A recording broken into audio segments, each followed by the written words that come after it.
billahi as-sami'il 'alim minasyaitonir rajim. Bismillahirrahmanirrahim. Assalamualaikum warahmatullahi wabarakatuh. Alhamdulillah wassalatu wassalamu ala Rasulillah wa ala alihi wa sahbihi wa man walah. Allahumma salli ala sayyidina Muhammad wa ala alihi wa sahbihi wa man tabi'ahum bi ihsanin ila yaumiddin, amma ba'd. Apa khabar sedang penonton setia? Tanyalah Ustaz, biar tahu, jangan keliru. Saya mengharapkan walau di mana jua anda semua berada, mudah-mudahan senantiasa dalam keadaan sihat walafiat dan dirahmati, disayangi oleh Allah Subhanahu wa taala. Amin insya-Allah. Baik. Alhamdulillah, pertamanya saya nak mengajak kepada diri saya, tuan-tuan dan puan-puan, para penonton bakal penghuni syurga Allah Subhanahu wa taala, marilah sama-sama kita pertama dan selamanya kita rafa'kan segala puja dan puji syukur kehadrat Allah Subhanahu wa taala atas segala nikmat yang dikurniakan oleh Allah kepada kita. Dan pada pagi ini Tanyalah Ustaz kembali bersiaran secara langsung untuk sama-sama kita mendiskusikan tajuk limitasi pergaulan dalam keluarga bagi edisi pada pagi Jumaat penghulu segala hari ini, bersamaan dengan 8 September 2023, 22 Safar 1445 Hijri. Dan sebagaimana biasa, tuan-tuan dan puan-puan, tajuk yang bakal kita bicarakan panjang lebar ini, kita bawakan bintang ilmuwan sebagaimana biasa di pagi Jumaat, iaitu Al-Fadil Ustaz Ya'qub Yusra. Assalamualaikum Ustaz. Waalaikumsalam warahmatullahi. Sihat tak? Alhamdulillah sihat. Segoknya ni. Baik Ustaz, jadi sebagaimana biasa kita mengalu-alukan kepada para penonton bakal penghuni syurga Allah Subhanahu wa taala yang menonton kita secara langsung. Tanyalah Ustaz dengan topik limitasi pergaulan dalam keluarga. Anda juga boleh ikuti dan tonton kami menerusi HD di www.tonton.com.my atau anda boleh muat turun aplikasi Tonton pada hari ini. Sebarkan, mudah-mudahan bermanfaat. Dan jangan lupa anda juga boleh ikuti kami menerusi FB Live, yang mana menonton menerusi Facebook. Jangan lupa untuk tekan butang kongsi, sebar luaskan. Dan jangan lupa kita bersiaran juga serentak di TV3 dan TV9. Dan di TV9 kita lanjutkan 30 minit siaran tambahan sehingga jam 8.30 pagi. Teruskan menonton sehingga ke hujung siaran insya-Allah. Baik, jangan lupa hantarkan soalan untuk sama-sama kita bincang panjang lebar berkenaan dengan apakah yang disebutkan limitasi pergaulan dalam keluarga. Dan sebagai khulasah mukadimah topik kita pada pagi ini, saya serahkan kepada Al-Fadhil Ustaz. Bismillahirrahmanirrahim. Assalamualaikum warahmatullahi taala wabarakatuh. Terima kasih kepada sahabat saya Dai Anas dan rakan-rakan penonton Tanyalah Ustaz, biar tahu jangan keliru insya-Allah. Jadi satu tajuk perbincangan yang sangat baik untuk kita sama-sama tuntaskan perbincangan berkaitan batas ataupun sempadan yang perlu kita tahu limitasi pergaulan dalam keluarga. Ya, memang keluarga, tetapi jangan kita menghalalkan perkara yang tidak halal, dan jangan kita juga terlalu keras sehingga kan yang halal pun kita mengharamkan. Jadi di sini kita harus tuntaskan perbincangan untuk kita sama-sama letakkan perasaan Cak Noh untuk kita betulkan perkara yang biasa dan kita membiasakan perkara yang betul. Kadang-kadang dia kata, Ustaz saya tua dah, tuk pangkat tuk dah, tak apa nak salam, jangan duk misoi ikut terhadap. Dah tak boleh. Kan maklum tua pun ada orang yang taste suka orang tua, jangan buat main. Lah ni kan budaya, dan ni kan jadi fenomena. Nafsu tidak mengenal usia. Nafsu tidak mengenal usia kan. Orang tua-tua. Saya masih ingat di tempat saya dulu beberapa tahun yang lepas, umur 80 kena rogol. Allah. 80 dah tuan-tuan, kita gigi pun tak ada, sorak gigi pun tak ada dah. Kira ada gusi sajalah. Kan kalau makan buah tu dia lari ke kiri ke kanan, tapi maklum tu pun tak sangka dia boleh kena rogol. Allah. Yang rogol dia pula tu adalah 30-an, seorang penagih dadah yang dalam keadaan high tu mungkin dia nampak segak tak relax lah kot kan, membuatkan menjadi satu objek sampai dia rogol. Maka menunjukkan bahawa di sini tidak ada istilah umur yang muda ataupun tua. Maka di sini kita nak wujudkan sifat berjaga-jaga itu agar kita semua cakna dan mengambil tahu, dan bagaimana tanggungjawab khususnya sebagai mak ayah lah yang kita perlukan main peranan sebagai leader ataupun ketua keluarga agar tidak berlakunya perkara-perkara sumber mahram ataupun yang tidak kita berkehendak lah. InsyaAllah kita akan sebar luaskan perbincangan kita. Jadi saya mengharapkan ada 500 orang yang sedang menonton di Facebook ini untuk bantu kita untuk sebarkan sebab sekarang mungkin ada orang yang tak tahu program kita pada pagi ni, kita sangat mengharapkan bantuan daripada tuan-tuan perempuan. Paling komen, paling cak ayam, pakat share seorang 3 kali. Siapa yang tak buat, kena kut tedung masih lah. Kan? Kita sumpah bagi jadi orang kaya dan bertakwa pada semua yang membantu menyebarkan, insya-Allah. Dan apa yang bakal kita diskusikan ini, Ustaz, dia adalah satu sudut pandang yang sebenarnya kalau kita cerita kesan, ya, di antara kesan besar akibat daripada sumbang mahram ini, mangsa itu berada dalam keadaan yang trauma, takut, dia menjadi orang yang tidak percaya kepada orang lain, dan ada sehingga satu tahap tu berfikir untuk membunuh diri. Itu antara kesan yang kita rasakan penting untuk kita diskusikan pada pagi ini. Baik, sebelum tu Ustaz, sebelum kita pergi dengan lebih lanjut, kita ada soalan daripada sahabat Facebook kita yang pertama pada pagi ini untuk kita raikan. Ana Karnina di Facebook. Assalamualaikum warahmatullahi wabarakatuh. Waalaikumsalam warahmatullahi. Bagaimanakah batas pergaulan saudara kandung, saudara tiri, saudara angkat dan saudara susuan dalam sebuah keluarga, agar ada batas-batas yang perlu dititik beratkan dari segi pakaian, sentuhan yang perlu dielakkan, Ustaz? Baik, terima kasih pada Puan Ana Karnina berkaitan soalan yang pertama berkaitan batas-batas yang perlu dijaga dalam bab kekeluargaan ataupun adik-beradik. Yang pertama, kita faham dulu apa itu definisi aurat. Sebab kita tahu bila disebut sentuhan dan dari segi pandangan dan pakaian ni, kita kena faham dulu aurat kita ni kat mana. Definisi aurat mengikut syarak yang pertama adalah batas minima yang paling sedikit dari bahagian tubuh yang wajib ditutup kerana perintah Allah Subhanahu Wa Taala. Disebut dalam kitab Kifayah Al-Akhyar jilid yang pertama muka surat ke-52. Baik, yang kedua kita kena faham, bila bertanya berkaitan soalan ni, dalam mazhab Syafi'i kita mengambil secara khususnya menyatakan bahawa aurat wanita di hadapan mahramnya. Sebab dia tanya tadi berkaitan saudara kandung, adik tiri, saudara angkat dan juga saudara susuan. Dalam semua ni, angkat, saudara angkat tu dia tak ada kena-mengena. Masih dia angkat lah kok mana sekalipun. Angkat tinggi tak mana, lambung lah kok mana pun, tetap angkat tu tidak akan hilang statusnya. Maka dia declare-nya sebagai bukan mahram selama-lamanya, walaupun diangkat daripada kecil. Dia tu, Ustaz, kami ni berangkat-angkat daripada umur setahun. Oi, terror dah buat akad. Kan? Sampai umur 80 pun tetap auratnya sama. Kecuali disatukan melalui jalan yang antaranya pernikahan, maka haram itu dijadikan sebagai haram yang sementara. Dia tak jadi haram mu'abbad dah. Haram yang bersifat halal yang bersifat sementara. Kalau bercerai, maka kembali ada auratnya. Maka ialah di antara pusat sampai ke lutut. Itu asas dia, kena faham dulu. Sama ada mahramnya lelaki atau perempuan, begitu juga pada wanita dengan wanita. Maksudnya orang perempuan pun dari segi auratnya daripada pusat sampai ke lutut. Tapi janganlah sampai pakai tali dampak ni, pakai ni kentola saja keluar macam dengan hantu kopek kan. Cerita tiga tu nampak tak senonoh sangatlah. Tutuplah bergelok, biarlah ada rasa malu, kerana malu tu al-hayu minal iman. Malu tu sebahagian daripada iman. Yang ketiga, kita kena faham, tidak boleh mendedahkan bahagian tubuh yang boleh menaikkan syahwat walaupun adik-beradik. Contohnya kakak kan, depan adik-adik, dia kata itu adik lelaki saya, ingat adik lelaki hang apa, kayu. Kan, takut bimbang-bimbang dari segi pakaian. Kadang-kadang pakaian dia pakai t-shirt, tapi t-shirt yang macam buah cempedak tu, nampak bentuk tubuh badan. Maka perkara yang boleh menaikkan syahwat termasuk ke depan mak ayah ataupun mak ayah kepada anak-anak, maka hukumnya tetap haram. Ini disebutkan di dalam kitab Fiqh Manhaj jilid yang pertama muka surat 125. Maka jelas ini menyebutkan batasan dari segi kekeluargaan. Sama ada sepupu ke apa semua, lagi-lagilah sepupu. Kalau kita lelaki, sepupu perempuan, maka hukumnya tetap haram. Kerana aurat itu tidak terkandung di antara lutut dan pusat tadi. Adik-beradik saja, mak ayah dengan anak-anak saja. Adapun pada orang lain, ya'pur salam, tak boleh. Kalau gagah buat juga, hukumnya haram dan berdosa. Allahu a'lam. Allahu akbar. Jadi mudah-mudahan kita dapat sama-sama jaga batasan-batasan yang dibenarkan dan juga yang tidak dibenarkan. Jadi terlebih baik kita lebihkan sedikit, Ustaz, untuk langkah berjaga-jaga. Manalah tahu macam Ustaz sebut tadilah, kita manusia ni rambut sama hitam, hati lain-lain, Ustaz. Insya-Allah. Prevention is better than cure lah. Cakap orang putih ni, Ustaz. Baik. Seterusnya, Ustaz, kita ada sahabat Facebook kita untuk soalan yang kedua pagi ini. Untuk kita raikan, kita ada Masrifah Nur Jama'in. Assalamualaikum warahmatullahi wabarakatuh. Waalaikumsalam warahmatullahi.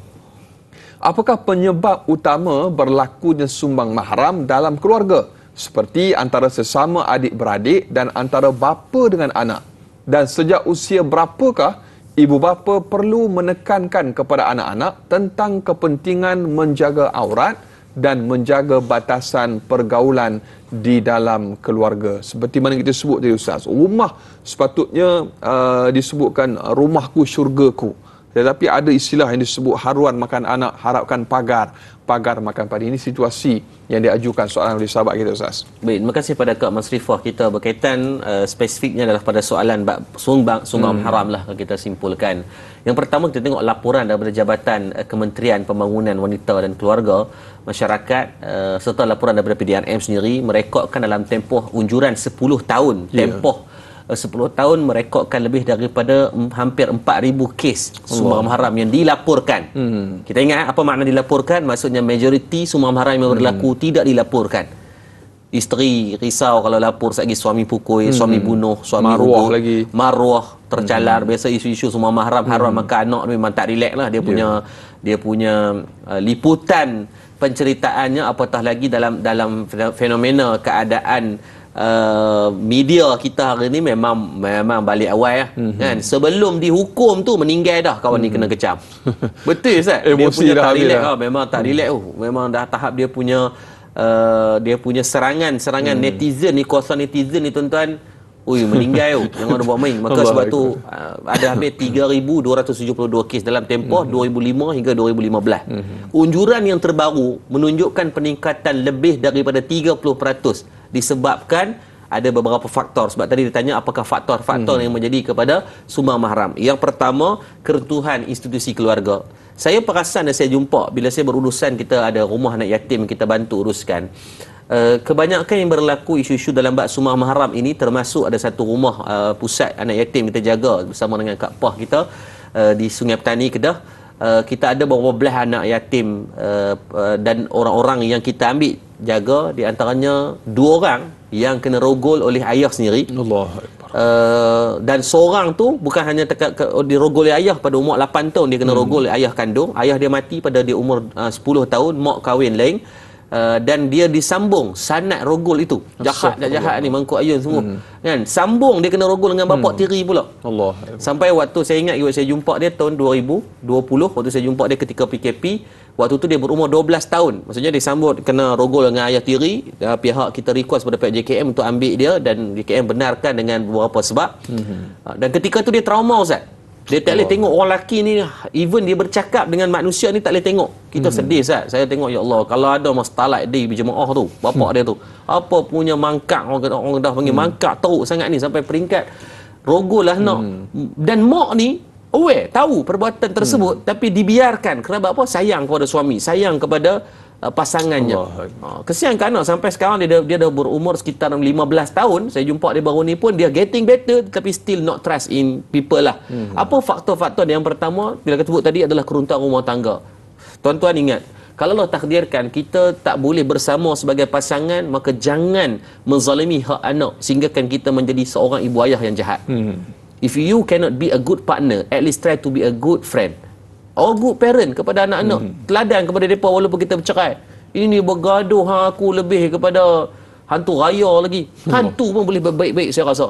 Kalau tengok kita malu keadaan kita. Yang kedua adalah kurangnya pendidikan ilmu dan bab agama. Dalam bab ni kita harus akui sebagai mak dan ayah perlu bercerita kepada anak apa had dan batas yang perlu mereka tahu. Nah, lepas tu pagi ni kena tengok, tanyalah ustaz, jangan duk nganga pula. Pagi ni lah kalut suami pun nak minta isteri goreng nasi. Goreng sekejap lagi maklum. Dengar bagi habis dulu.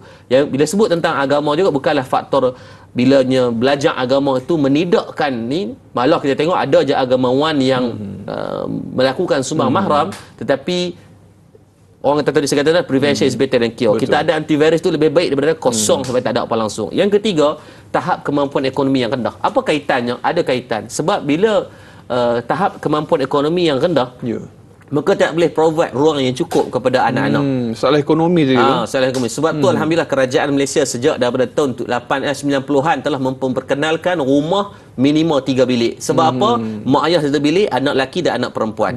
Jadi itu adalah satu tindakan yang bijak. Sebab di luar negara ustaz masih membudayakan 2 bilik ataupun 1 bilik pada negara-negara yang high population. Dan yang ketiga, yang keempat adalah ingin tahu dan ingin coba. Yang ini kita akan detailkan nanti secara lebih mendalam, sebab ini merupakan fakta yang saya sendiri bantu urus melalui rumah-rumah kebajikan. Jadi mudah Allah memberikan kebaikan. Allahu Akbar. Satu statistik yang cukup menggetarkan hati kita, menggerunkan kita, kerana ianya bukan perkara yang boleh dipandang enteng. Jadi kepada anda para penonton, teruskan bersama dengan kami untuk limitasi pergaulan dalam keluarga. Kita berehat seketika, kembali selepas ini. Tanya Ustaz, biar tahu jangan keliru.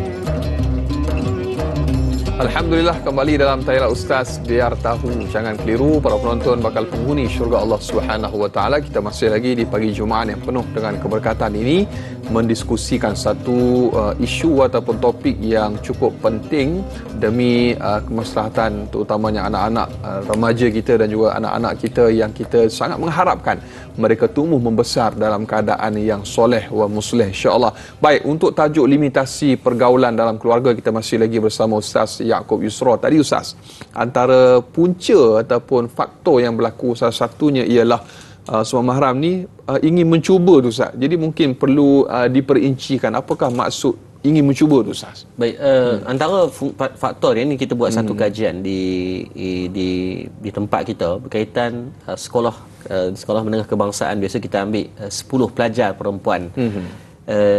Daripada 10 pelajar ni, tuan-tuan, ni fakta benar, bukan bohong, bukan saya bagajah terbang, ni apa yang berlaku. Dan demi Allah saya tidak mendatangkan statistik ini tanpa bukti. Bila kita ambil 10 pelajar bermasalah ini dan kita tanya kepada mereka adakah mereka ini masih dara, maka jawapan daripada 10 ni Ustaz, 8 mengatakan mereka sudah tidak dara. Ini pada pelajar umur yang 15 tahun lah, SPM ketika tu.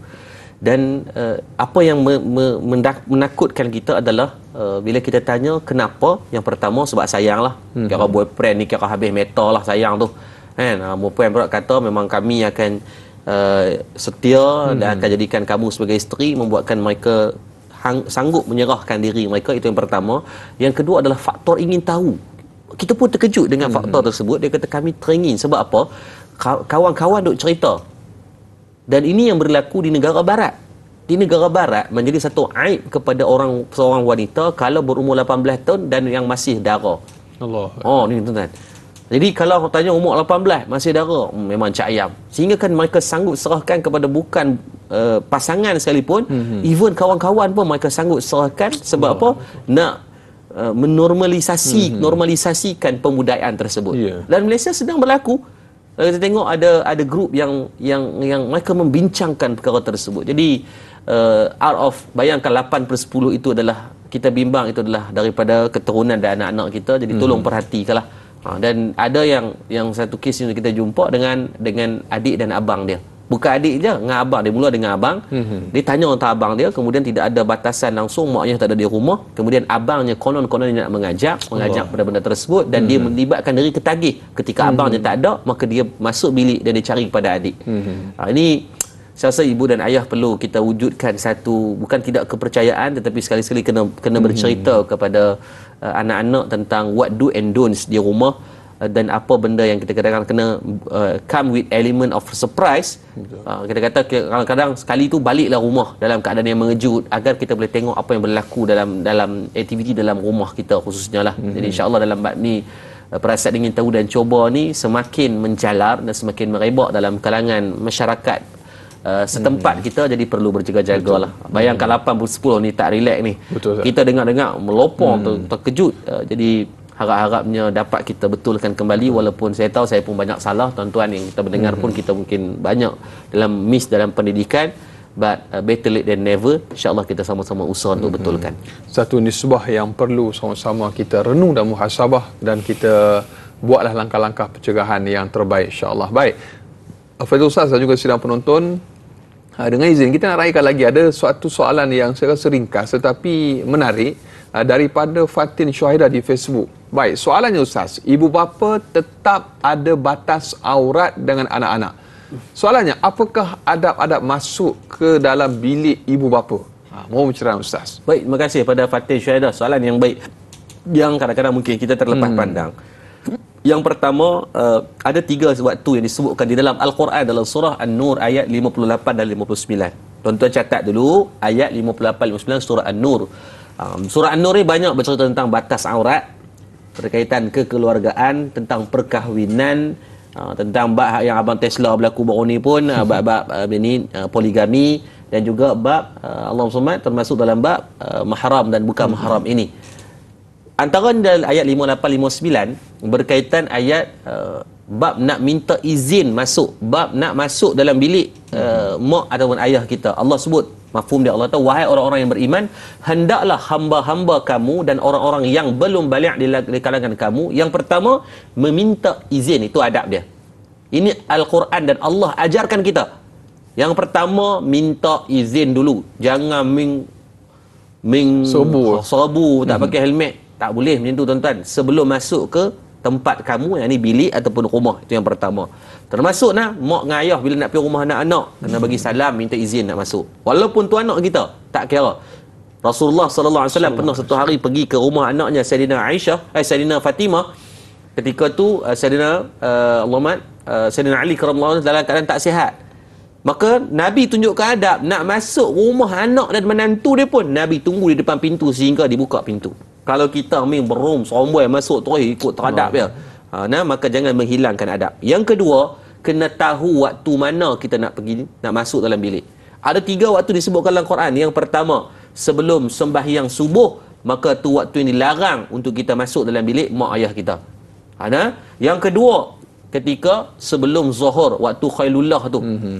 Sebab kebiasaan waktu ni waktu rehat. Orang dalam keadaan pakaiannya tidak sempurna macam biasa. Panas. Masuk ke dapur tadi, masak ni, buat ikan bakar, ayam asam sikit, kan, cicah, lepas tu ada buat ulam-ulam dengan budu sikit, kan. Lepas tu panas, makan benda-benda panas. Lepas tu duduk dalam bilik, biasa nak rehat, mungkin pakai dalam keadaan tidak sempurna, maka tu waktu, dan itulah waktu sesuai untuk rehat. Maka jangan kita masuk bilik. Yang ketiga adalah waktu selepas isyak. Lepas isyak dok ramah mesra pula dah, macam dekat rumah kenduri dah. Kenapa? Maka ni 3 waktu disebutkan dalam Al-Quran. Dan bagaimana Allah sebut dah, kamu dan mereka tidaklah bersalah kemudian daripada 3 waktu tersebut. Selain pada waktu itu tak apa nak masuk, tapi syarat yang pertama wajib jangan hilangkan adalah minta izin. Allah kata apa lagi pada orang-orang yang selalu keluar masuk tempat kamu dan masing-masing sentiasa berhubung rapat antara satu sama lain. Maksudnya apa? Allah didik kita berkomunikasi kepada ahli keluarga. Kena terang kepada anak-anak. Mak ayah jangan lok sangat. So kata anak serbu masuk bilik, kita marah kat dia. Kita pukul dia. Tak boleh. Wajib berkomunikasi. Yakni educate dia terdahulu. Abang kat dia, abang, ingat lepas ni nak masuk bilik mama, ketuk pintu dulu. Nak masuk bilik, minta izin dulu. Kalau tak bagi izin, tak boleh masuk. Berguling-guling depan pintu pun jangan buka. Dan disebut juga bagi seorang yang baligh wajib meminta izin sebelum masuk pada setiap keadaan. Maksudnya kalau anak dah baligh wajib minta izin. Kalau dia masuk dalam keadaan tak izin, itu adalah satu kesalahan. Walaupun bukan waktu 3 tadi tu. Tak kira. Kena wajib. Kalau anak tak baligh tak payahlah, kalau kadang dia lok sikit. Sama ada pada ketika atau waktu yang lain. Disebut dalam tafsir Munir jilid yang ke-18. Maka moga Allah memberikan kebaikan. Kita rehat sekejap, moga Allah memberikan manfaat. Amin, insya-Allah, mudah-mudahan terjawab soalan sahabat kita yang bertanya. Dan berikutnya Ustaz, kita ada sahabat pemanggil yang pertama pada pagi ini. Halo, Assalamualaikum. Waalaikumsalam warahmatullahi wabarakatuh. Dari Anas kami dan juga Ustaz Muhammad Yaakob Yusra. Saya Umar Abdul Majid dari Felda Cini Timur 3, Pekan Faham. Assalamualaikum Ustaz dan Da'i. Waalaikumsalam warahmatullahi wabarakatuh. Ya, soalan saya gini, lagu ni Ustaz. Tadi Ustaz dah sebut panjang lebar mengenai keluarga sendiri. Ni saya nak tanya sikit mengenai menantu dengan mertua ni. Tak kira lah menantu lelaki dengan mak mertua, menantu wanita dengan pak mertua ni.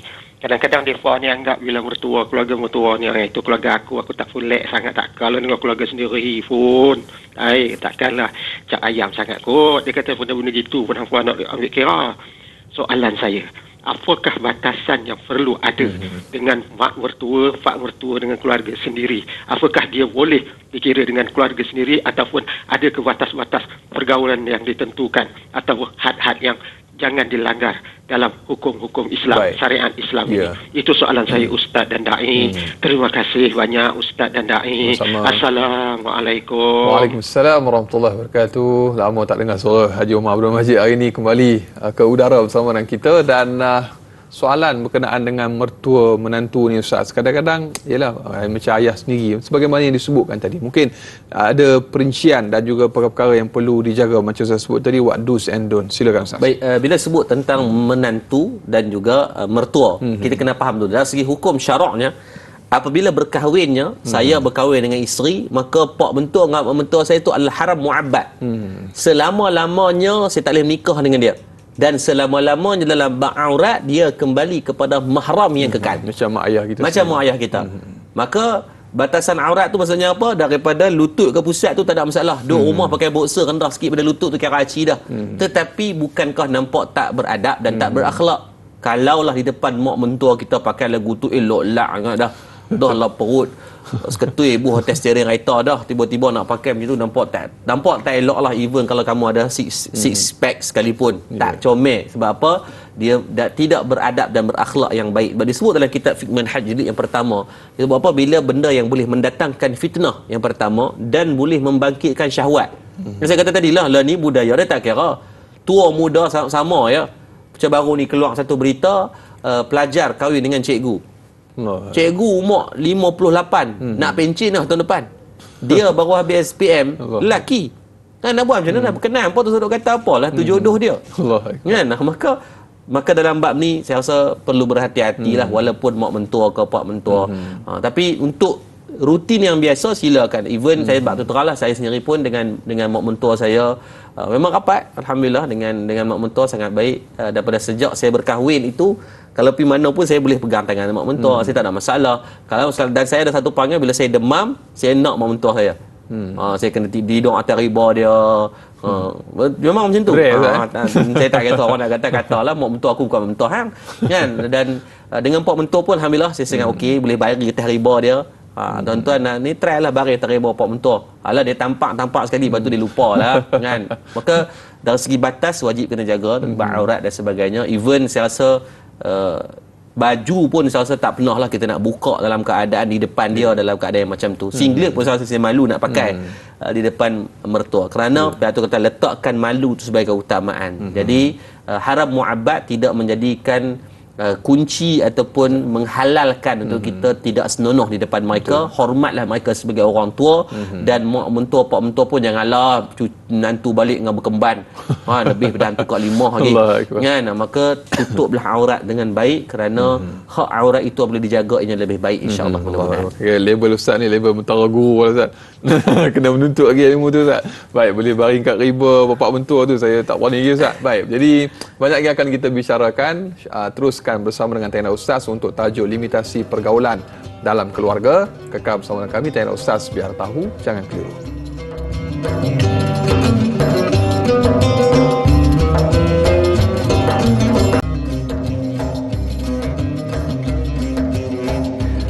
Alhamdulillah, kembali dalam Tayana Ustaz, biar tahu jangan keliru. Terima kasih dan terima kasih kepada anda yang terus kekal bersama dengan kami untuk topik yang masih lagi kita bicarakan berkenaan limitasi pergaulan dalam keluarga. Limitasi ni ada orang tanya, Ustaz, apa bondo limitasi ni? Ada orang Negeri Sembilan tanya kan. Limitasi maksudnya batasan ataupun had. Jadi di manakah batasannya? Kita bicarakan panjang lebar, bermula daripada setelah kita selesai bacaan Yasin tadi sehinggalah pada jam dan juga detik ini telah banyak dikongsikan oleh Fadil Ustaz Muhammad Yaakob Yusra. Dan Ustaz, kita raikan lagi soalan daripada sahabat Facebook kita, Sahziatul Sidik.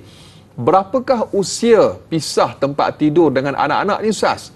Ini segelintir anak-anak kecil yang masih tidur dengan ibu bapa atas alasan bimbang mengenai keselamatan Ustaz. Baik, terima kasih kepada Kak Sahziatul kita.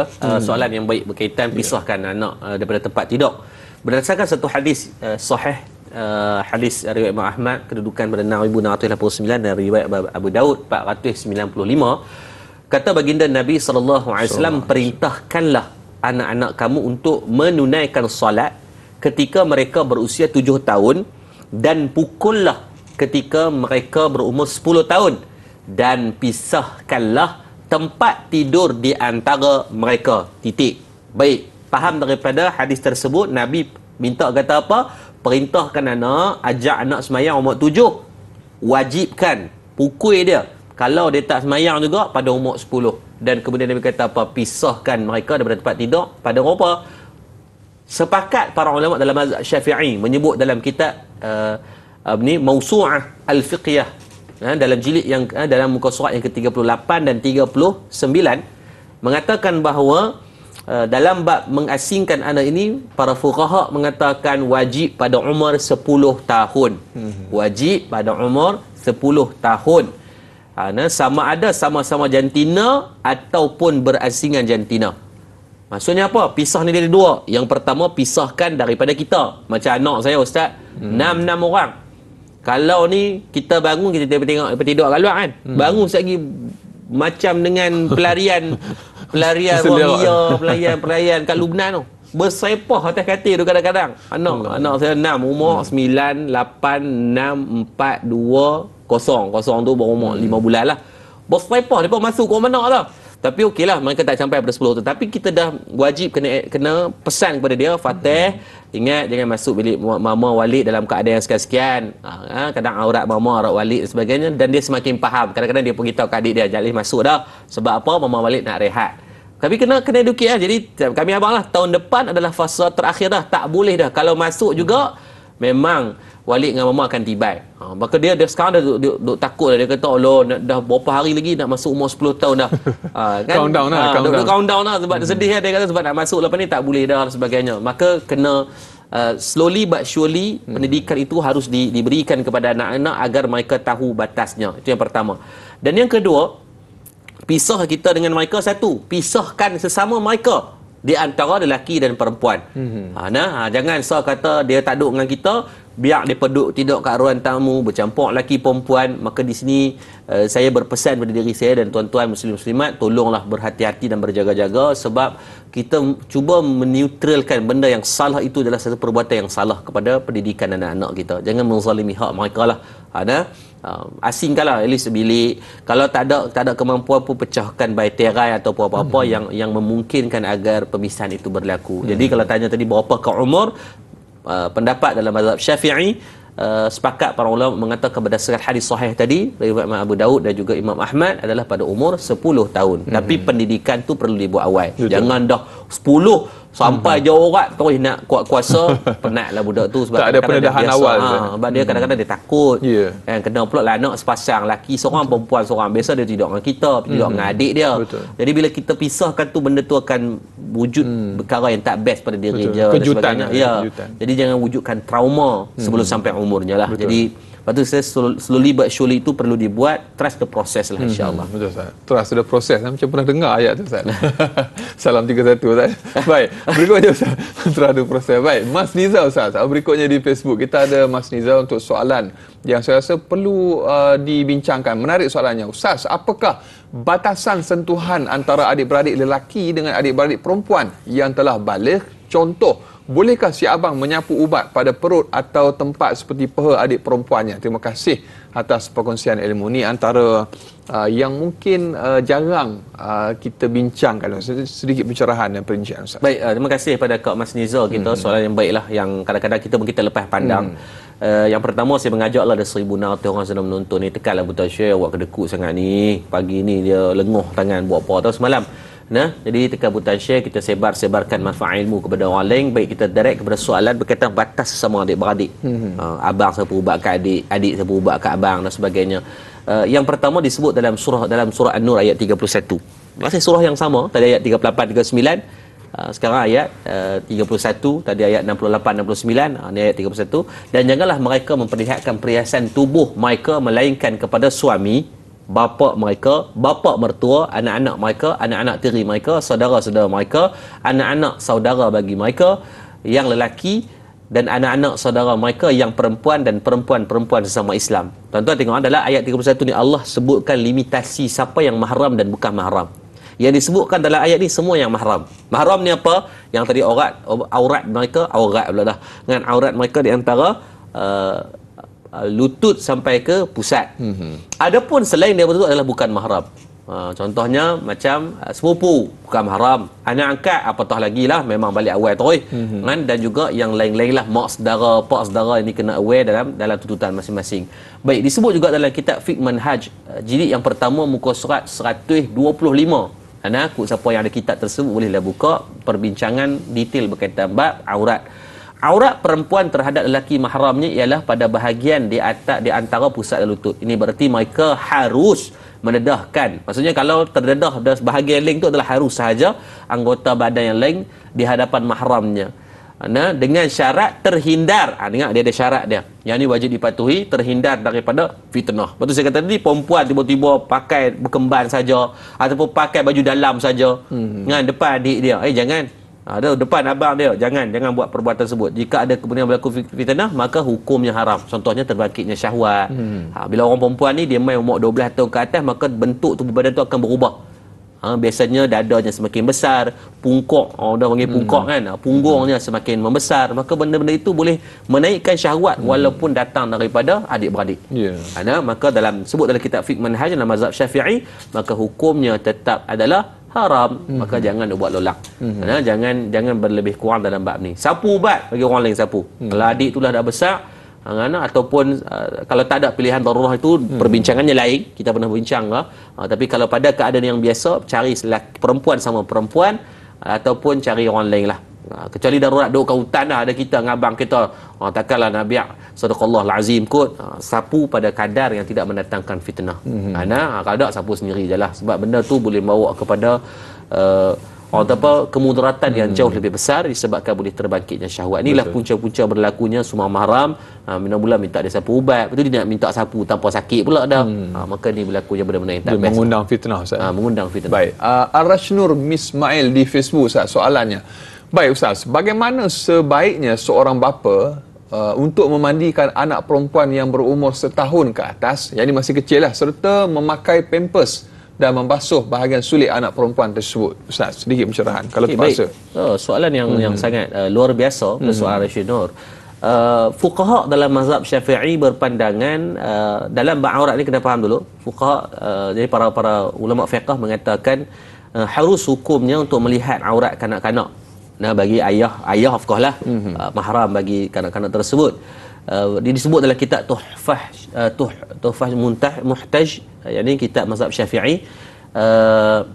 Maksudnya boleh, tidak bersalah, tetapi walaupun perkataan itu halal, melihat kanak-kanak kecil yang tidak menimbulkan syahwat kerana bukan sangkaan, yang menimbulkan gelora nafsu, tapi hukumnya tetap perlu berjaga-jaga di sini.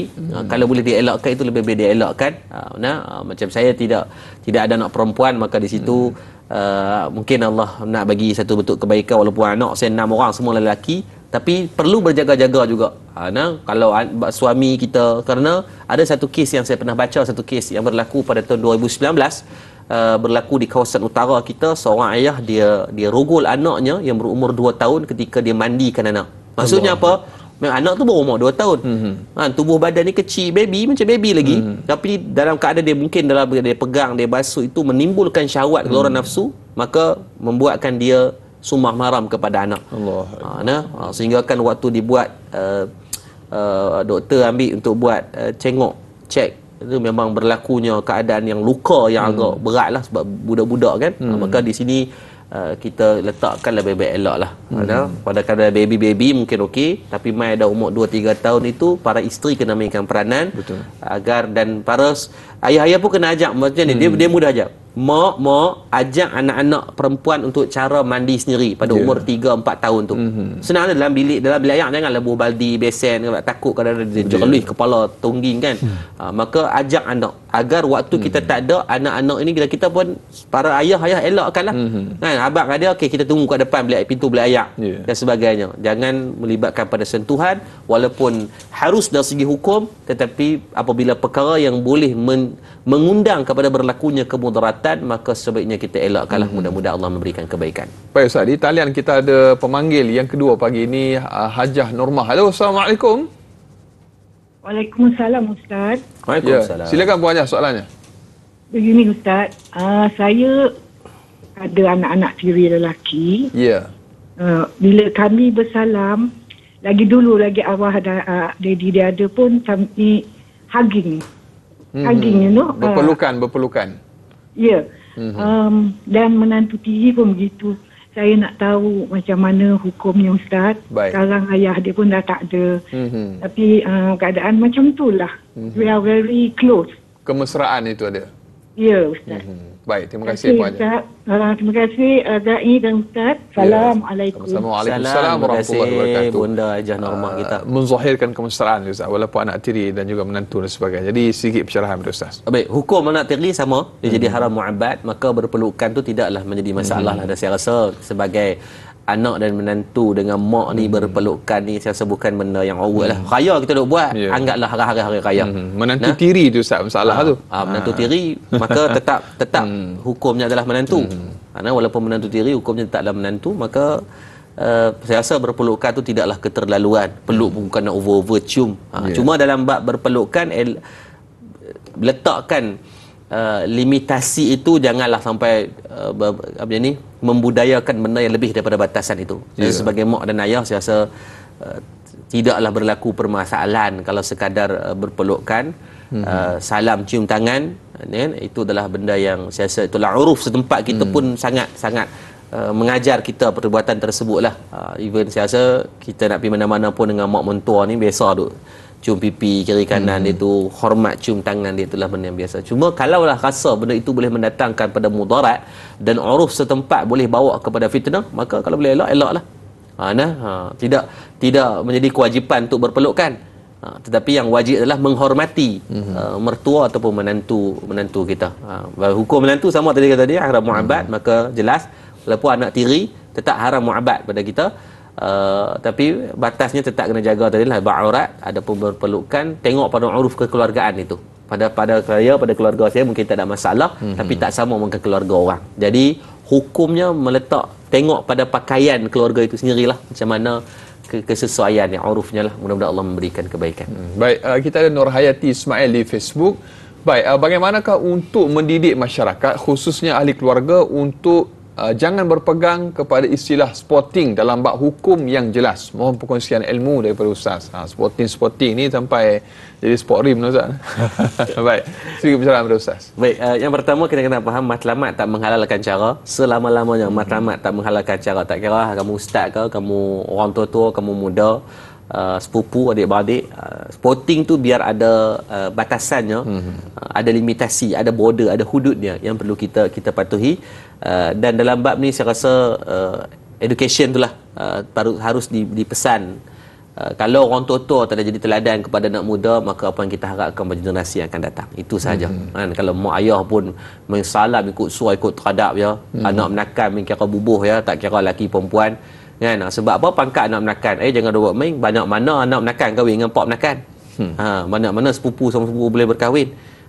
Maka benda pertama itu perlu dibuang. Lepas tu kalau dalam masyarakat kita ni saya rasa masih lagi tidak faham sepenuhnya adalah yang pertama bab salam lah. Kan main kira bubuh mana boleh. Kira kata biasanya sepupu sama sepupu ataupun dia pangkat mak saudara, tapi tu anak saudara yang bukan daripada belah sesama, maksudnya kalau adik-beradik dia perempuan semua bukan anak saudara yang belah tu.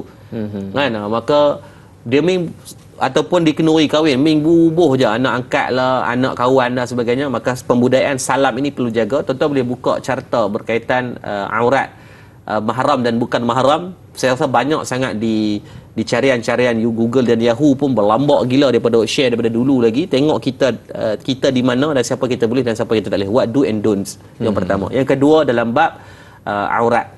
Dalam bab aurat ni biasa kita tengok bila adik-beradik mai balik-balik ramai-ramai, kenuri, kenara, kematian dan sebagainya, maka pemakaian itu contohnya orang perempuan pakai baju tangan pendek. Dia kata tu kami membesar sekali. Dulu tak apalah, waktu hang kecil lah, hang dah besar gedabak dah, nak mati dah, jadi janganlah duk pakai macam tu kan. Dalam bab pakaian ni saya rasa perlu diambil kira. Sebab tu saya rasa kalau seorang suami yang baik dan cakna, dia akan berusaha mengelakkan daripada pasangan yang terdedah.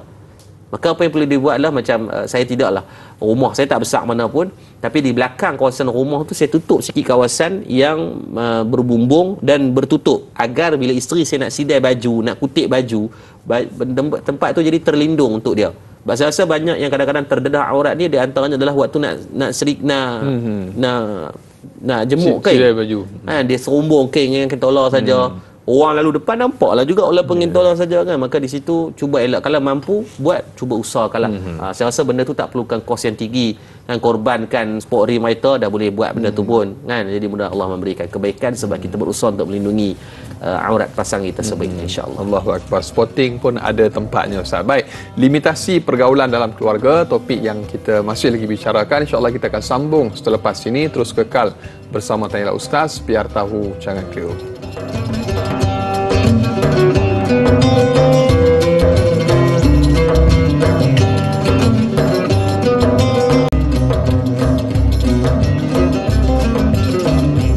Alhamdulillah, para penonton, ibu-ibu, ayah-ayah bakal penghuni syurga Allah Subhanahu wa taala di pagi Jumaat yang penuh dengan keberkatan ini. Marilah sama-sama kita memperbanyakkan selawat dan salam ke atas junjungan mulia baginda Nabi Muhammad sallallahu alaihi wasallam.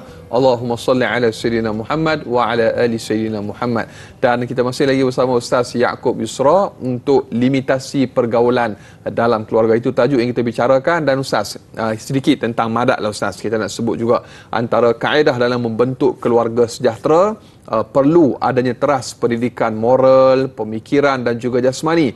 Jadi Ustaz, bagaimana Ustaz memandang serius perkara ini dalam membangunkan potensi pusat komuniti Islam Madak Ustaz, peranan Madak sendiri? Okay, baik. Alhamdulillah, Madak kita berorasi dah tahun yang keempat, masuk tahun yang kelima. Alhamdulillah, dengan sangat baiklah kita dah siap fasa pertama tahfiz dan melahirkan lebih hampir 100 orang pelajar telah khatam hafazan dengan syahadah Al-Quran.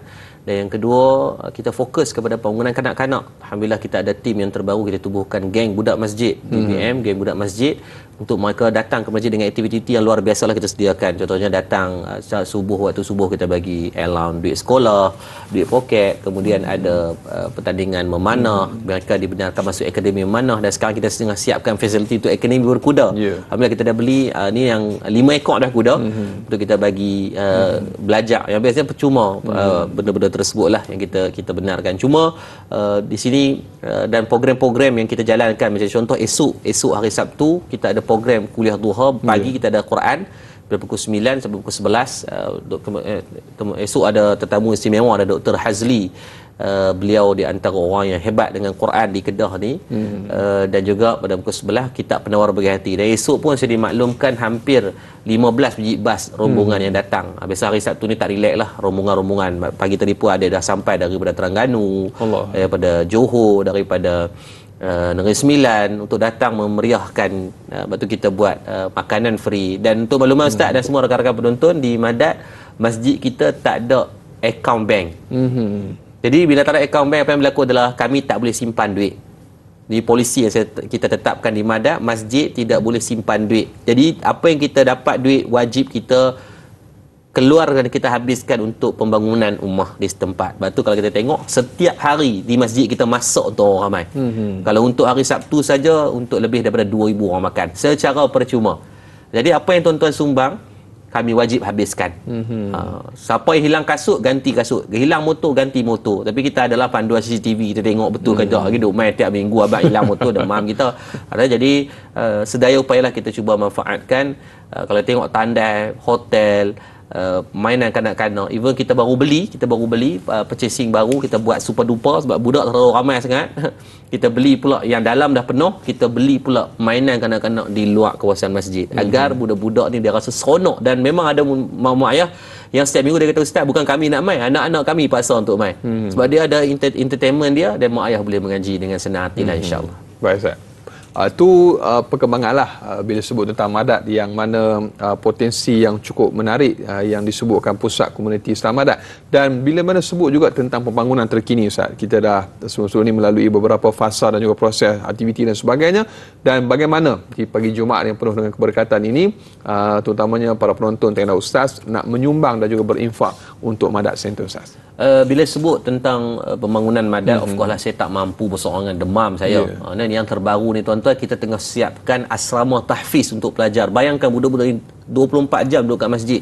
Tapi waktu untuk mereka tidur, mereka kena duduk kat asrama. Tahun ni saja kita ada lebih daripada 6,000 permohonan untuk tahun 2023. Yang kita mampu ambil cuma 15 orang, Ustaz. Asa ya Allah, bersalah betul. Sebab tu kita tak pernah buat iklan pengambilan pelajar disebabkan yang duk menanti ni ramai. Jadi asrama tu sedang dibina dah pun, dan kita ada baki sekitar lagi 4 bulan untuk kita siapkan. So memang saya tak ada cuti langsung lah untuk bekerja-bekerja untuk bina. Dan kalau siap untuk awal tahun depan, kita boleh buat pengambilan sekitar 200 orang pelajar baru untuk masuk. Jadi saya mengalu-alukan lah tuan-tuan, kalau pagi ni saya dimaklumkan kita nak buat lantai ataupun tapak untuk grounding dah pun, piling dah siap, kita nak masuk beam untuk tingkat yang pertama.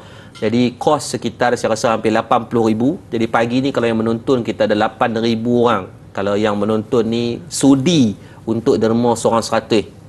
Kalau 8,000 kita dapat 80,000, settle lah bawah tu. Ataupun 8,000 yang 80,000 tu hanya 800 orang sahaja yang menyumbang, mungkin lebih sikit daripada tu lah.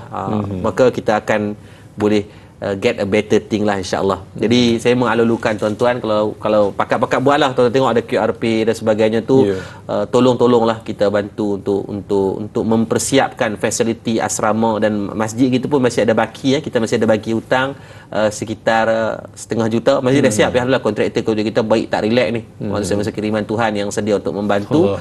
Mereka mempersiapkan terlebih dahulu, dah hutang-hutang tu kita bayar by staging. Ada lebih kurang 500,000 demam saya tuan, buah pinggang baru 300,000 kan. Tapi Allah takdirkan ada orang baik, dan saya yakin pagi ni pun ramai orang soleh. Kita jalankan kempen derma wakaf buat mak ayah 1,000. Tuan-tuan boleh masuk ke website kita, tengok madatcenter.com. Kita buat konsep boleh buat auto debit. Tuan-tuan set sebulan tolak 100 pun tak apa, sebab baru mungkin duit tak ada yang nak bagi 1,000. 100 sebulan pun okey, seminggu 100 pun tak ada masalah. Dia boleh set dalam setting yang itulah yang kita dah buat. Jadi tuan-tuan pilihlah, ataupun tuan-tuan bantulah sebar-sebarkan dalam grup WhatsApp. Ada grup masak tom yam apa hari ni lah, grup masak apa minggu depan lah, segala bentuk benda tu tuan-tuan bantu saya untuk sebarkan agar dapat kebaikan. Dan pagi ni tuan-tuan, kita ada buku khas yang kita baru siapkan berkaitan berhenti tayang, berkaitan syariat berkaitan pakaian, batasan pergaulan, tentang makeup, untuk tabarruj, dan juga banyaklah benda-benda yang tuan-tuan boleh dapatkan maklumat dalam ni, dalil-dalil Al-Quran dan hadis. Jadi mudah-mudahan itu sedikit sebanyak sebagai hadiah kita. Kalau Allah takdirkan tuan-tuan tak ada duit nak menyumbang tu Ustaz, nak juga buku guling-guling tahap nak je, tuan-tuan bantu saya satu benda sahaja, bantu sebarkan mesej ataupun program kita pada pagi ni, hantar dalam grup WhatsApp masing, ataupun pergi ke website kita Madat Center, tekan butang share, sebarkan dalam grup-grup WhatsApp. Macam baru ni kan viral, ada dalam 2-3 hari lepas viral 1 juta view lebih video berkaitan masjid. Tuan-tuan bayangkan, siapa yang menyumbang, semua yang tuan-tuan tu dapat pahala. 2 hari lepas kan, satu video TikTok oleh Tom Fitri, 1 juta view lebih.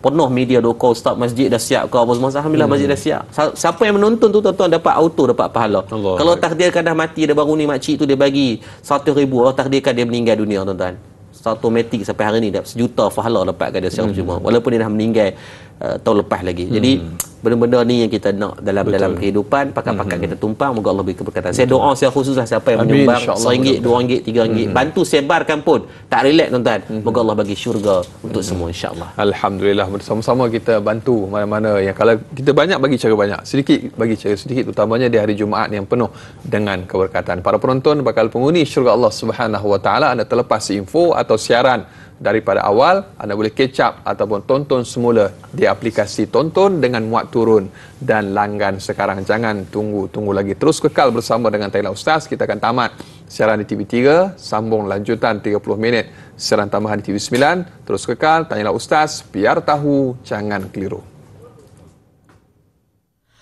La ilaha illallah wahdahu la syarika lah, lahul mulku wa lahul hamdu wa huwa ala kulli syai'in qadir. La ilaha illallah wahdahu la syarika lah, lahul mulku wa lahul hamdu wa huwa ala kulli syai'in qadir.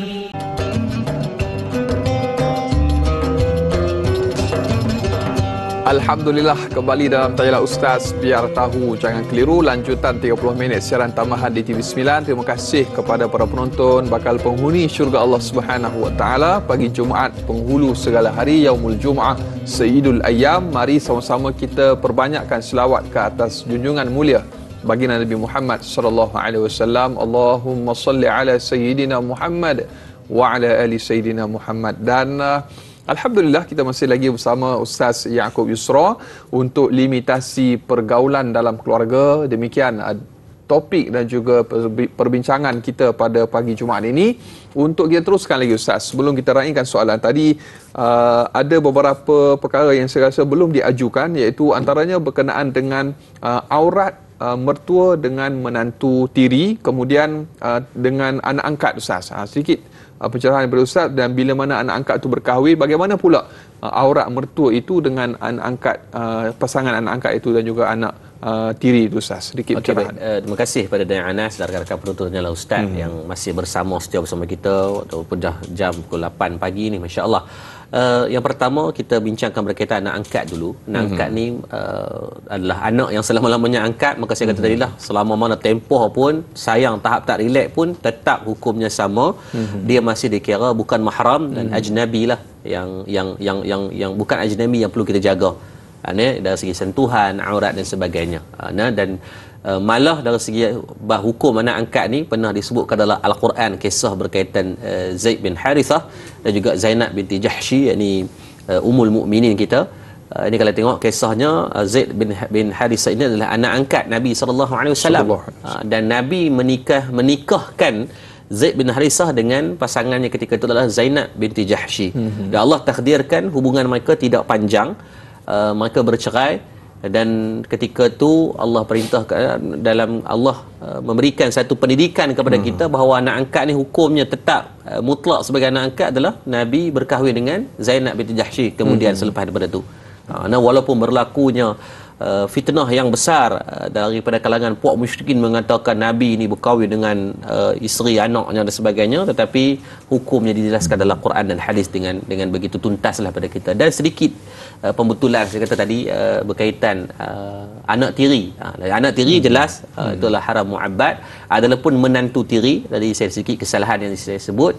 Dengan menantu tiri disebutkan dalam kitab Mukhtasar Al-Muzani jilid yang ke-8 berkaitan hukum untuk menantu tiri tak sama dengan anak tiri, anak ataupun anak-anak lah dan seangkatan dengannya. Adapun menantu tiri, mereka tetap dikira sebagai bukan mahram kepada mertuanya. Macam tadi kes kak norma kita dengan kola anak kola kita tadi dengan anak ni tak ada masalah untuk peluk, apatah lagi untuk dan cium. Adapun kepada menantu tirinya, maka salam pun tak boleh sebab hukumnya tetap sama. Even kalau Allah takdirkan berlaku apa-apa, mereka anak tiri dia tu, menantu tirinya boleh berkahwin dengan dia. Tak kira lah pada situasi siapa dia pun. Jadi segi pembetulan, saya takut salah faham ataupun sedikit kesalahan yang dibuat tadi membuatkan orang membudayakan benda yang salah. Maka saya rasa terlebih dahulu lah saya minta maaf kalau ada sedikit kesalahan dari segi fahaman lah. Jadi bahasa mudah, anak tiri tu haram mu'abbad, adapun menantu tiri selama-lamanya dia kira sebagai orang yang haram mu'abbad, yang tidak boleh dia bersentuhan ini selama-lamanya dalam keadaan selagi mana tak berkahwin lah. Jadi sebabkan dia berkahwin dengan anak tiri kita tidak menghalalkan untuk mereka ni bersentuhan dan juga dalam aurat. Baik, berikutnya Ustaz, kita ada Juhara Abu Bakar di Facebook, 2 soalan. Bolehkah seorang anak lelaki memandikan jenazah ibunya atau anak perempuan memandikan jenazah bapanya? Dan yang kedua, apakah hukum seorang sepupu mencium jenazah sepupunya yang bukan mahram? Mohon pencerahan Ustaz. Baik, terima kasih kepada Puan Johara bin Abu Bakar. 2 soalan ditanyakan. Yang pertama, anak lelaki mandikan jenazah mak ataupun anak perempuan mandikan jenazah pak lah, bahasa mudah aja. Baik, kita tengok dalam kitab Al-Majmu' dari karangan Imam Nawawi, khas berkaitan mazhab Syafi'i, dalam bab siapakah tertib yang paling afdal memandikan jenazah. Ni dah dibuat dah, Imam Nawawi dah bincang lama dah, hampir 900 tahun yang lepas, berkaitan tertib susunan aulawiyat, keutamaan yang mana paling utama. Baik, yang pertama, sekiranya yang meninggal dunia itu adalah seorang lelaki yang tidak mempunyai isteri, menunjukkan apa? Di antara tuntutan juga kalau boleh pasangan mandikan pasangan. Cuma uruf setempat kita nampak pelik benda tu. Kalau suami mandikan isteri, isteri mandikan suami. Kenapa Imam Nawawi kata pasangan itu lebih aula? Sebab kita tahu dalam dan luar pasangan kita. Maka kalau kita yang mandikan jenazah suami ataupun suami mandikan jenazah isteri, maka itu lebih terpelihara benda yang mungkin melibatkan aib.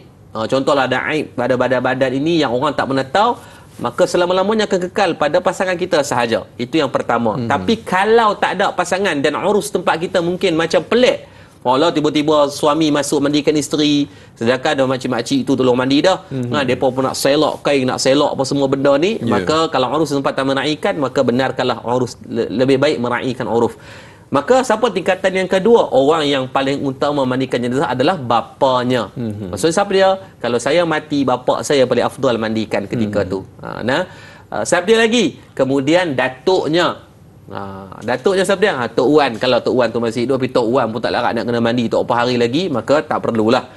Kemudian anak lelakinya. Maka ni saya pesan kepada anak-anak semua, tuan-tuan muslim-muslimat, belajarlah ilmu yang takkan pernah rugi, ilmu mandi jenazah. Demi Allah dah beribu kes yang kita uruskan. Dah hang cangkul uruskanlah.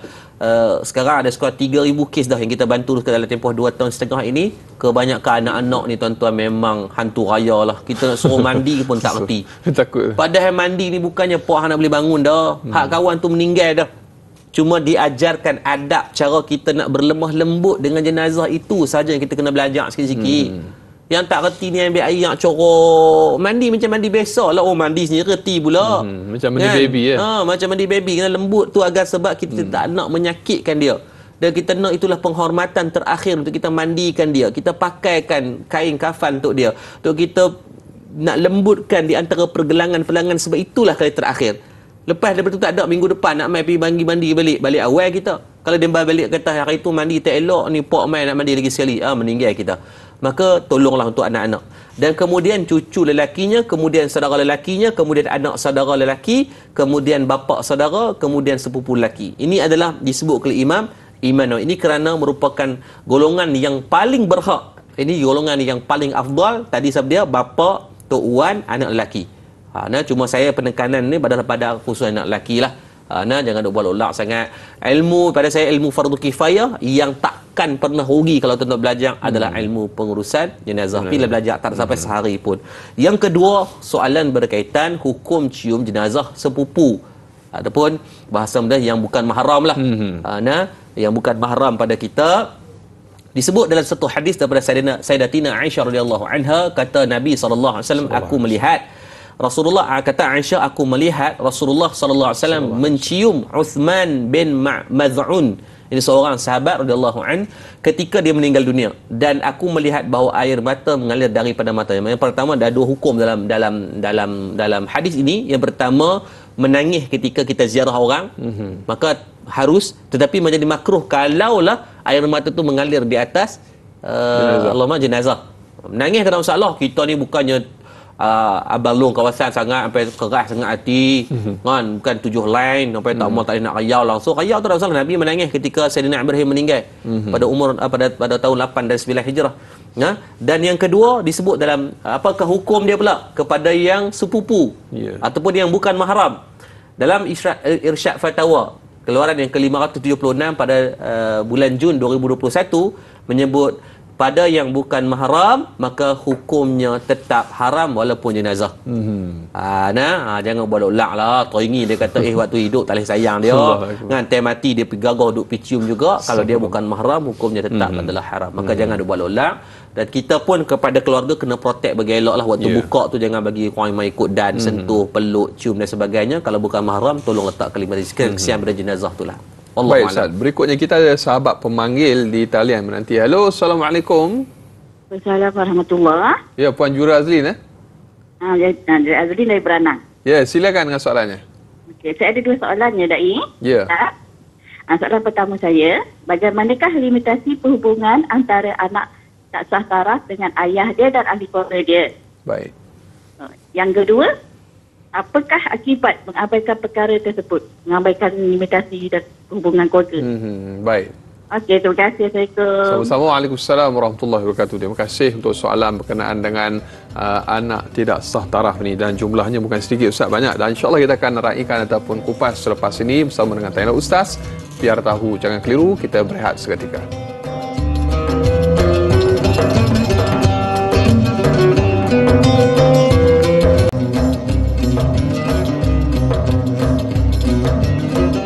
Alhamdulillah, sehingga ke hujung siaran masih lagi bersama dengan Taina Ustaz. Biar tahu jangan keliru. Nampak muka saya macam serius kan? Memang tajuk yang kita bicarakan ni nampak macam serius, kerana memang serius, iaitu limitasi pergaulan dalam keluarga, kerana jika dibiarkan ada kesan-kesannya yang mungkin tak mampu ditanggung oleh kita semua. Dan kita masih lagi bersama dengan Fadil Ustaz Yaakob Yusra. Tadi kita ada sahabat pemanggil Ustaz Jura Azlin yang bertanya tentang kesan pengabaian ataupun jika tak dihiraukan limitasi pergaulan dan keluarga, dan ditanya tentang anak tidak sah taraf. Perlu penjelasan yang terperinci Ustaz. Okey, baik. Yang pertama kita kena faham, bila sebut anak tidak sah taraf ini, dia terbahagi kepada dua. Ya. Nah, jangan kata tak sah taraf kita balas kalau nak haram orang kena panggil nak haram dia punya kasar kan. Jadi anak sah taraf, ada tidak sah taraf ini dikategorikan sebagai dua. Ini dikeluarkan oleh Fatwa Kebangsaan pada tahun 2003. 20 tahun lepas oleh Fatwa Kebangsaan kita dah berbahas dan berbincang berkaitan status anak tidak sah taraf ini. Yang pertama, anak yang dilahirkan di luar daripada pernikahan.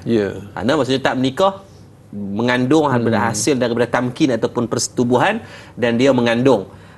Ataupun disebabkan rogol, ataupun disebabkan daripada persetubuhan syubhah. Ini contohnya dia berkahwin di tempat yang bila mahkamah putuskan pernikahan itu tidak sah, contohnya. Banyak berlaku juga.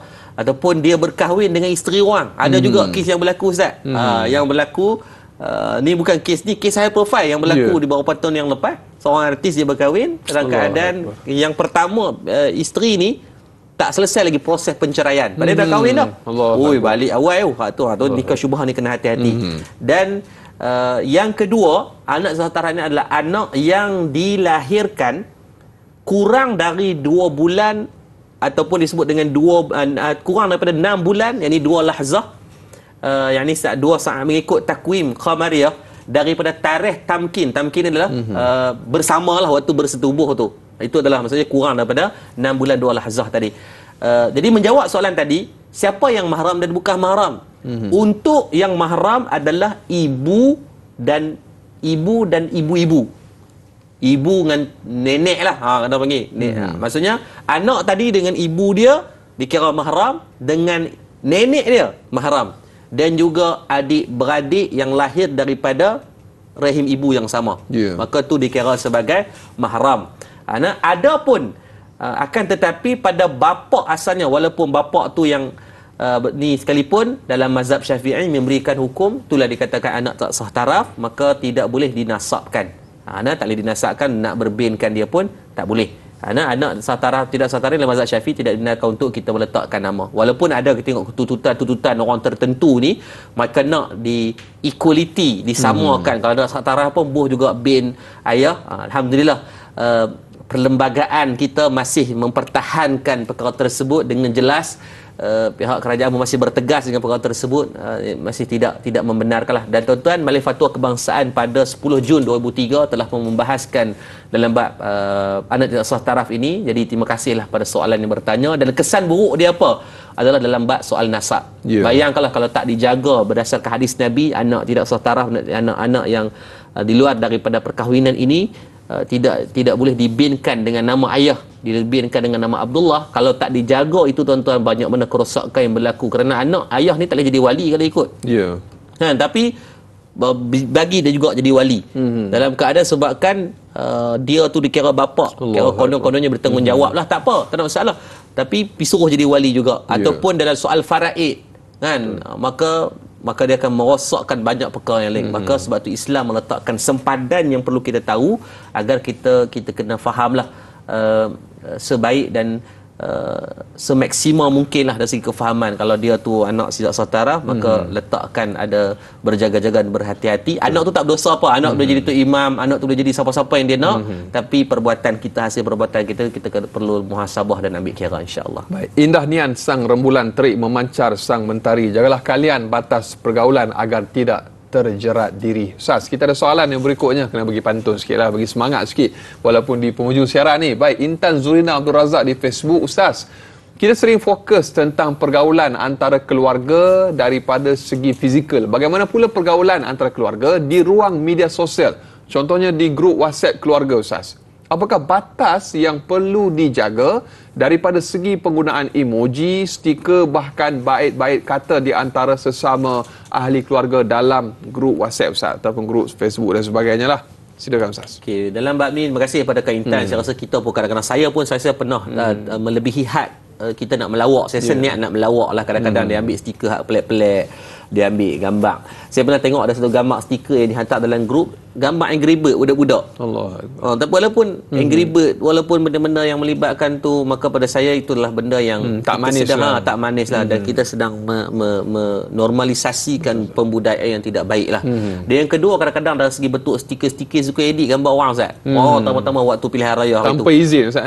Tanpa izin. Yang pertama, kadang-kadang dia hantar grup, dalam grup-grup kan, grup WhatsApp malam-malam Jumaat, contoh semalam kan, dia taklah abang balik awal, dia buat gambar awal-awal yang tak relax punya segak kan, yang comel-comel itu, dia buatlah gambar abang balik awal malam Jumaat, contoh caption yang caption dialog tu, padahal Kak Long tu tak cakap pun, kan, dia yang tegeh-tegeh over sikit kan. Lepas tu dia kata, dah Ustaz, kami niat nak melawak ya, tak mau melawak pi surau lah. Tak boleh gurau pi surau. Tuan-tuan, melawak ini ada batasan, jangan maibkan orang, jangan mewujudkan benda yang tak ada. Betul. Kawan tu, Mak Long tu tak kata, betul, kadang-kadang gambar ahli politik ataupun gambar pemimpin-pemimpin, dia tak suka. Sebab kita tak perlu pun kita suka semua orang, tapi tak perlu untuk kita buat benda yang tak sepatutnya.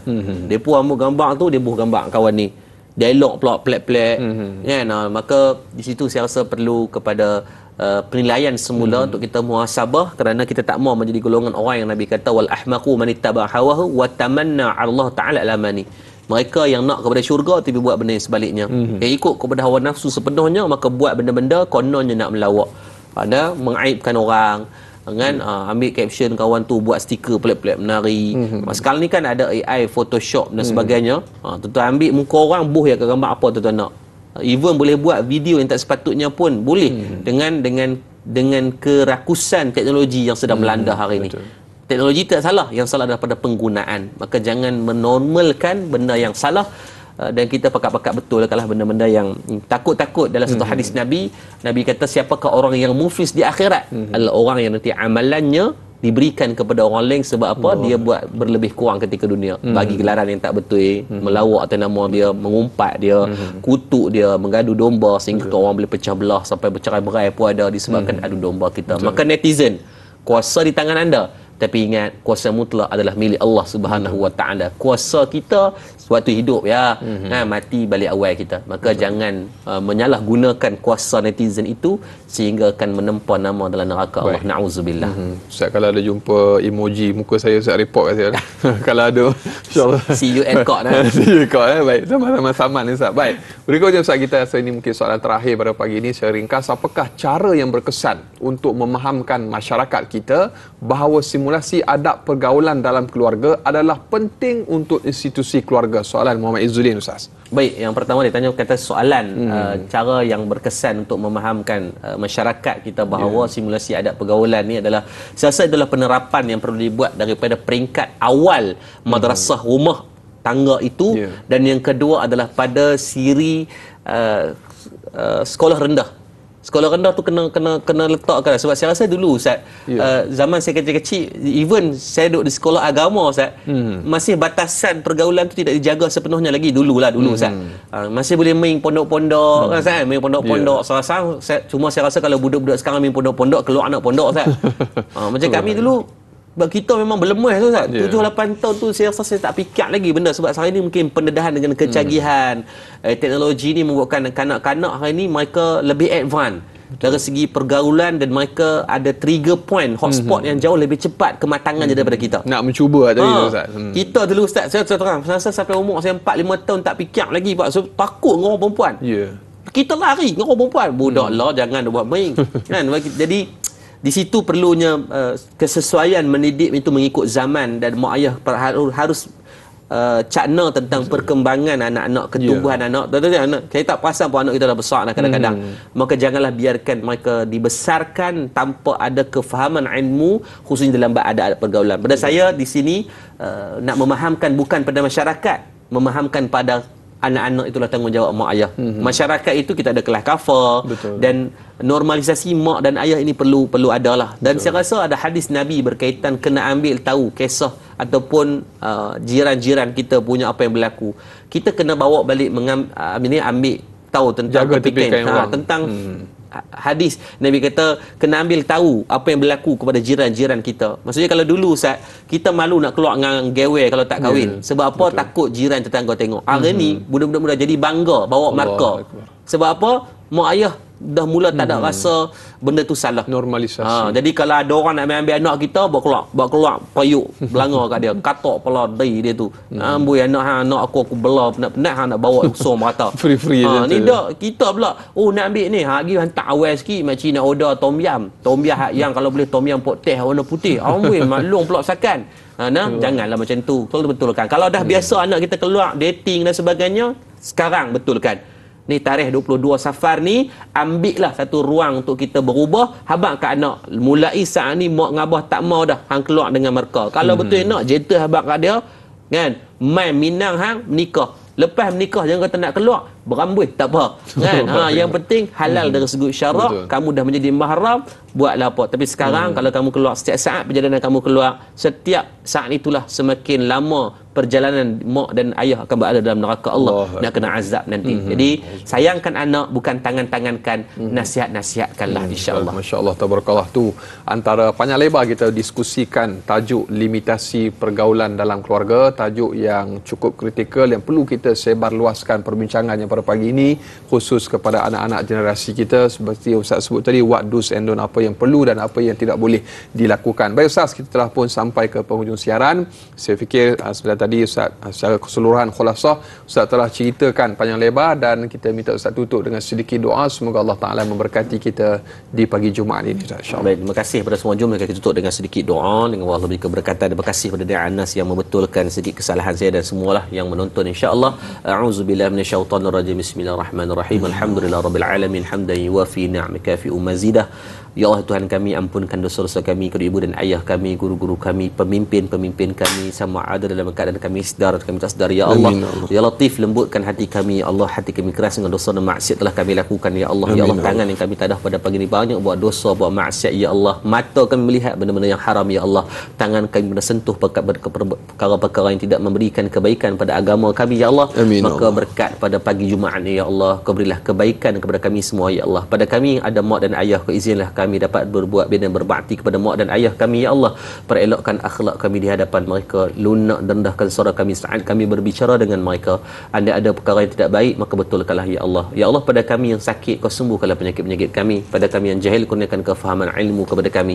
Pada kami yang masih makan harta haram, riba, rasuah, syubhah, maka ampunkan semua dosa-dosa bagi kami. Ya Allah, Ya Allah, yang mentadbir hati-hati kami, kau jadikanlah kami, keturunan kami di antara orang yang beramal dan ikhlas daripada setiap perbuatan yang kami lakukan. Ya Allah, kau jadikan sebahagian harta kami dapat kami manfaatkan pada pembangunan agama kami. Ya Allah, di masjid-masjid, pusat-pusat bantuan dan apa jua bentuk perkara yang memberikan kebaikan kepada agama kami. Istiqamahkan kami sampai mati dengan pengajian untuk mengenal dan mendapatkan kebaikan pada agama-Mu. Ya Allah, Rabbana atina fid dunya hasanah wa fil akhirati hasanatan wa qina azaban nar.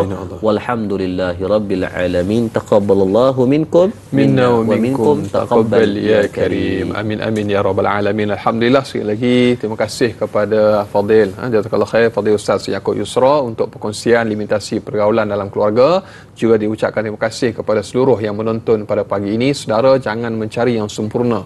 Sempurnakanlah apa yang ada, kerana tidak ada yang sempurna melainkan Allah Subhanahu wa taala. Ayuh kita tangguh pengajian kita, majlis ilmu kita dengan kafaratul majlis dan suratul Asr. Subhanakallahumma wa bihamdika asyhadu an la ilaha illa anta astaghfiruka wa atubu ilaik. Bismillahirrahmanirrahim. Wal 'asr innal insana lafi khusr illa allazina amanu wa 'amilus solihat wa tawasaw bil haqq wa tawasaw bis sabr. Sekian, wabillahi taufiq wal hidayah. Wassalamualaikum warahmatullahi wabarakatuh. Sallu ala Nabi Muhammad.